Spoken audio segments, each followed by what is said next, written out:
42nd Parliament is going to look a lot different. I think we should talk a little bit about how things have changed than the 41st, not only because of the 30 new ridings, as we mentioned, but also because at last count, more than 50 MPs are not returning for one reason or another. That means about a quarter of the seats in the House of Commons will be occupied by new members. But let's get back to the high attrition rate of the incumbents retiring or resigned.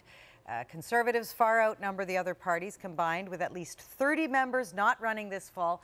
The Conservative exodus includes high-profile names from the front bench: Industry Minister James Moore, Peter MacKay in the Justice portfolio, Foreign Affairs Minister John Baird, Christian Paradis, Shelley Glover, Gordon O'Connor, Diana Blonsky, and also Lynn Yellich lost her Conservative nomination a few weeks ago. And of course, there's former Prime Minister Jim Flaherty, who died last year, Finance Minister rather, about a month after he resigned from cabinet. So Dawn, a different picture. Why do you think these cabinet ministers have all decided now's the moment? Is it that sense of after 10 years, or however many years we're looking at here? You know, some of these people just don't want to be career politicians, Lisa. They've been in, James Rajad is another MP, the Conservative MP, that everyone thinks was a huge loss for the Conservatives.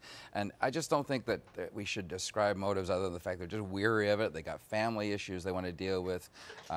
What can I say? The other thing is it leaves a hole, though. I mean, a lot of those people you saw were the veteran campaigners, the ones that carried a lot of the heavy lifting out there on the campaign trail. Stephen Harper does not have those anymore. The recognizable faces that used to show up when... Yeah, Jason Kenney maybe, Lisa Raitt maybe, people like that, but there really aren't any heavyweights out there to do this. Yeah, Nick, what do you read into this exodus? Well, I think for a lot of those individuals, it's for personal reasons, as Dawn mentioned, but there are practical implications for this. Secondary tour, right? Who are the other people who are going to help bolster the Prime Minister?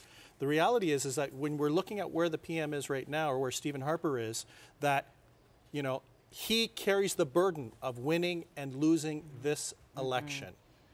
And there's going to be a lot of pressure on him, self-imposed and externally, in order to try to perform. Okay, and I want to get a final word from Antonia in Montreal, who I know we'll be speaking to so often over the next 78 days, and of course on election night.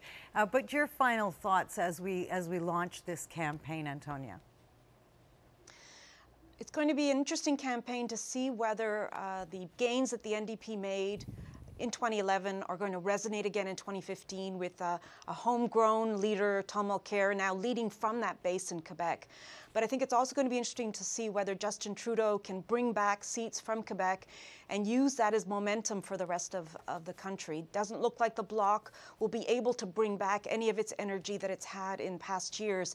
And I think that what the Quebec scenario is whether Quebec now wants to be part of a real change across the rest of the country, and whether or not that real change means changing government and having a great many Quebec seats in that new parliament. Okay, Antonia Maioni, thank you so much.